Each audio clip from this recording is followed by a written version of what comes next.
اللهم صل على سيدنا محمد وعلى آل سيدنا محمد وبارك وسلم. أعوذ بالله من الشيطان الرجيم. بسم الله الرحمن الرحيم. ولا تقولن لشيء إني فاعل ذلك غدا إلا أن يشاء الله.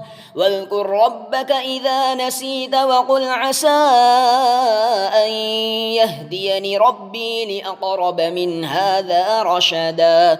ولبثوا في كهفهم 300 سنين وازدادوا 9. قل الله أعلم بما لبثوا له غيب السماوات والأرض أبصر به وأسمع ما لهم من دونه من ولي ولا يشرك في حكمه أحدا. صدق اللہ العظیم.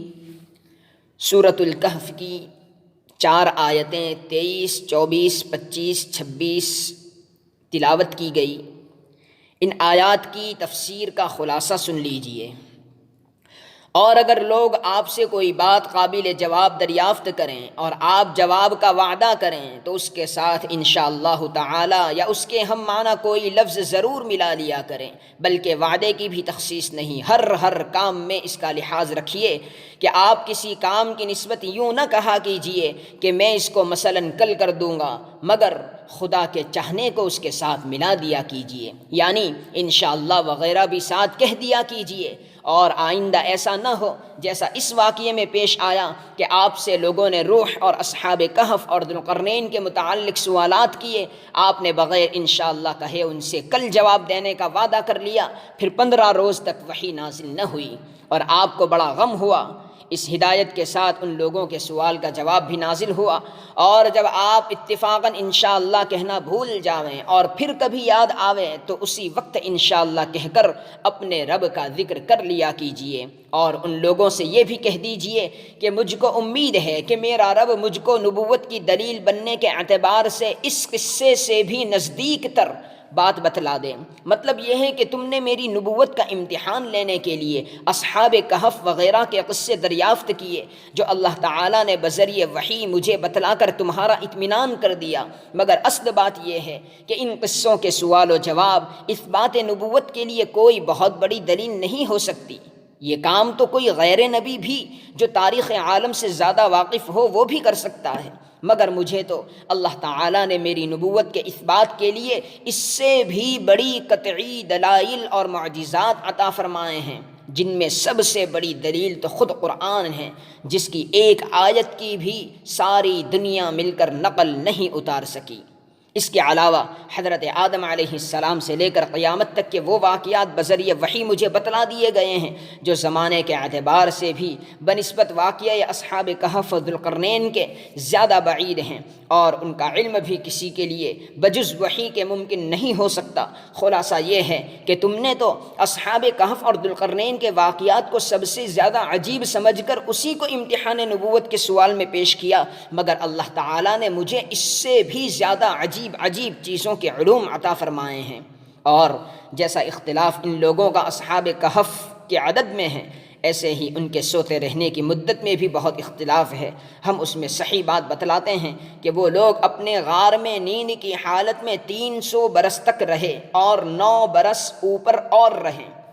اور اگر اس صحیح بات کو سن کر بھی وہ اختلاف کرتے رہیں تو آپ کہہ دیجئے کہ خدا تعالیٰ ان کے سوتے رہنے کی مدت کو تو تم سے زیادہ جانتا ہے، اس لیے جو اس نے بتلا دیا وہی صحیح ہے. اور اس واقعے کی کیا تخصیص ہے؟ اس کی شان تو یہ ہے کہ تمام آسمانوں اور زمین کا علم غیب اسی کو ہے. وہ کیسا کچھ دیکھنے والا، کیسا کچھ سننے والا ہے. ان کا خدا کے سوا کوئی بھی مددگار نہیں، اور نہ اللہ کسی کو اپنے حکم میں شریک کیا کرتا ہے. خلاصہ یہ ہے کہ نہ اس کا کوئی مزاحم ہے نہ شریک. ایسی ذات عظیم کی مخالفت سے بہت ڈرنا چاہیے. معارف و مسائل. ان 4 آیتوں پر قصہ اصحاب کہف ختم ہو رہا ہے۔ ان میں سے پہلی 2 آیتوں میں رسول اللہ صلی اللہ علیہ وسلم اور آپ کی امت کو یہ تعلیم دی گئی ہے کہ آئندہ زمانے میں کسی کام کے کرنے کا وعدہ یا اقرار کرنا ہو تو اس کے ساتھ انشاءاللہ تعالی کا کلمہ ملا لیا کرو، کیونکہ آئندہ کا حال کس کو معلوم ہے کہ زندہ بھی رہے گا یا نہیں، اور زندہ بھی رہا تو یہ کام کر سکے گا یا نہیں۔ اس لیے مومن کو چاہیے کہ اللہ پر بھروسہ دل میں بھی کرے اور زبان سے اس کا اقرار کرے کہ اگلے دن میں کسی کام کے کرنے کو کہے تو یوں کہے کہ اگر اللہ تعالی نے چاہا تو میں یہ کام کل کروں گا۔ یہی معنی ہے کلمہ انشاءاللہ کے۔ تیسری آیت میں اس اختلافی بحث کا فیصلہ کیا گیا ہے جس میں زمانہ اصحاب کہف کے لوگوں کی رائے بھی مختلف تھی اور موجودہ زمانے کے یہود و نصارہ کے اقوال بھی مختلف تھے، یعنی غار میں سوتے رہنے کی مدت۔ اس آیت میں بتلا دیا گیا کہ وہ 309 سال تھے۔ گویا یہ اس اجمال کا بیان ہے جو شروع قصے میں بیان ہوا تھا، فَضَرَبْنَا عَلَىٰ آذَانِهِمْ فِي الْكَهْفِ سِنِينَ عَدَدًا۔ اس کے بعد چوتھی آیت میں پھر اس سے اختلاف کرنے والوں کو تنبیہ کی گئی ہے کہ حقیقت حال کی تم کو خبر نہیں، اس کا جاننے والا وہی اللہ تعالی ہے جو آسمانوں اور زمین کے سب غائبات کو جاننے والا سمیع و بصیر ہے۔ اس نے جو مدت 309 سال کی بتلا دی اس پر مطمئن ہو جانا چاہیے۔ آئندہ کام کرنے پر انشاءاللہ کہنے کا مسئلہ۔ لباب میں حضرت عبداللہ ابن عباس رضی اللہ عنہما سے پہلی 2 آیتوں کے شان نزول کے متعلق یہ نقل کیا گیا ہے کہ جب اہل مکہ نے یہود کی تعلیم کے مطابق رسول اللہ صلی اللہ علیہ وسلم سے قصہ اصحاب کہف وغیرہ کے متعلق سوال کیا تو آپ صلی اللہ علیہ وسلم نے ان سے کل جواب دینے کا وعدہ بغیر انشاءاللہ کہے ہوئے کر لیا تھا۔ مقربین بارگاہ کی ادنا سی کوتاہی پر تنبیہ ہوا کرتی ہے، اس لیے 15 روز تک وحی نہ آئی اور آن حضرت صلی اللہ علیہ وسلم کو بڑا غم ہوا اور مشرکین مکہ کو ہنسنے اور مذاق اڑانے کا موقع ملا۔ 15 روز کے اس وقفے کے بعد جب اس صورت میں سوالات کا جواب نازل ہوا تو اس کے ساتھ ہی یہ 2 آیتیں ہدایت دینے کے لیے نازل ہوئیں کہ آئندہ کسی کام کے کرنے کو کہنا ہو تو انشاءاللہ کہہ کر اس کا اقرار کر لیا کریں کہ ہر کام اللہ تعالیٰ کے ارادے اور مشیت پر موقوف ہے۔ ان دونوں آیتوں کو قصہ اصحاب کہف کے ختم پر لایا گیا ہے۔ اس آیت سے ایک تو یہ معلوم ہوا کہ ایسی صورت میں انشاءاللہ کہنا مستحب ہے، دوسرے یہ معلوم ہوا کہ اگر بھولے سے یہ کلمہ کہنے سے رہ جائے تو جب یاد آئے اسی وقت کہہ لے۔ یہ حکم اس مخصوص معاملے کے لیے ہے جس کے متعلق یہ آیات نازل ہوئی ہیں، یعنی محض تبرک اور اقرار عبدیت کے لیے یہ کلمہ کہنا مقصود ہوتا ہے، کوئی تعلیق اور شرط لگانا مقصود نہیں ہوتا۔ اس لیے اس سے یہ لازم نہیں آتا کہ معاملات مثلا بیع و شراء اور معاہدات میں جہاں شرطیں لگائی جاتی ہیں اور شرط لگانا طرفین کے لیے معاہدے کا مدار ہوتا ہے، وہاں بھی اگر معاہدے کے وقت کوئی شرط لگانا بھول جائے تو پھر کبھی جب یاد آ جائے جو چاہے شرط لگا لے۔ اس مسئلے میں بعض فقہا کا اختلاف بھی ہے جس کی تفصیل کتب فقہ میں ہے۔ تیسری آیت میں جو غار میں سونے کی مدت 309 سال بتلائی ہے، ظاہر نص قرآن سے یہی ہے کہ یہ بیان مدت حق تعالیٰ کی طرف سے ہے۔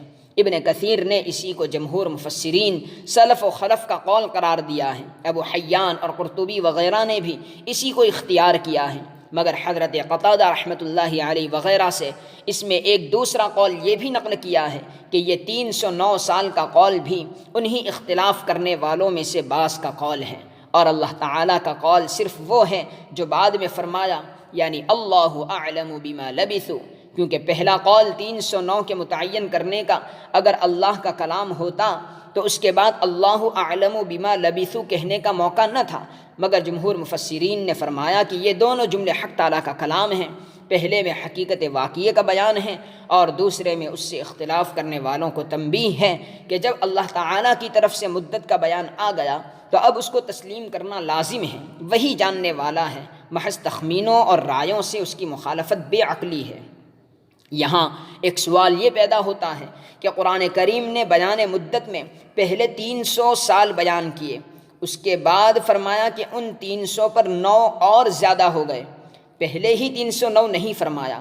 اس کا سبب حضرات مفسرین نے یہ لکھا ہے کہ یہود و نصارہ میں چونکہ شمسی سال کا رواج تھا، اس کے حساب سے 300 سال ہی ہوتے ہیں، اور اسلام میں رواج قمری سال کا ہے، اور قمری حساب میں ہر 100 سال پر 3 سال بڑھ جاتے ہیں، اس لیے 300 سال شمسی پر قمری حساب سے 9 سال مزید ہو گئے۔ ان دونوں سالوں کا امتیاز بتانے کے لیے عنوان تعبیری اختیار کیا گیا۔ ایک سوال یہ پیدا ہوتا ہے کہ اصحاب کہف کے معاملے میں خود ان کے زمانے میں، پھر عہد نبوی کے اندر یہود و نصارہ میں 2 باتیں زیر اختلاف تھیں، ایک اصحاب کہف کی تعداد، دوسرے غار میں ان کے سوتے رہنے کی مدت۔ قرآن نے ان دونوں کو بیان تو کر دیا، مگر اس فرق کے ساتھ کہ تعداد کا بیان صریح الفاظ میں نہیں آیا، اشارے کے طور پر آیا کہ جو قول صحیح تھا اس کی تردید نہیں کی، اور مدت کی تعیین کو صاف و صریح الفاظ میں بتلایا، وَلَبِثُوا فِي كَهْفِهِمْ 300 سِنِينَ وَازْدَادُوا 9۔ وجہ یہ ہے کہ قرآن نے اپنے اس اسلوب سے اس طرف اشارہ فرمایا کہ تعداد کی بحث تو بالکل ہی فضول ہے، اس سے کسی دنیاوی دینی مسئلے کا تعلق نہیں، البتہ مدت دراز تک خلاف عادت انسانی سوتے رہنا اور بغیر غذا کے صحیح تندرست رہنا، پھر اتنے عرصے کے بعد صحت مند اور قوی اٹھ کر بیٹھ جانا، ایک نظیر حشر و نشر کی ہے۔ اس سے مسئلہ قیامت و آخرت پر استدلال ہو سکتا ہے، اس لیے اس کو بصراحت بیان کر دیا۔ جو لوگ معجزات اور خوارق عادات کے یا منکر ہیں، جو لوگ معجزات اور خوارق عادات کے یا منکر ہیں، یا کم از کم آج کل کے مستشرقین یہود و نصارہ کے اعتراضات سے مرعوب ہو کر ان میں تعویلیں کرنے کے خوگر ہو گئے ہیں، انہوں نے اس آیت میں بھی حضرت قتادہ کی تفسیر کا سہارا لے کر 309 سال کی مدت انہی لوگوں کا قول قرار دے کر رد کرنا چاہا ہے، مگر اس پر غور نہیں کیا کہ قرآن کے ابتدائی جملے میں جو لفظ سنین عددہ کا آیا ہے، اس کو تو سوائے اللہ تعالیٰ کے کسی کا قول نہیں کہا جا سکتا۔ خرق عادت اور کرامت کے ثبوت کے لیے اتنا بھی کافی ہے کہ سال ہا سال کوئی سوتا رہے اور پھر صحیح تندرست زندہ اٹھ کر بیٹھ جائے۔ واللہ اعلم۔ سبحان اللہ وبحمدہ سبحان اللہ العظیم۔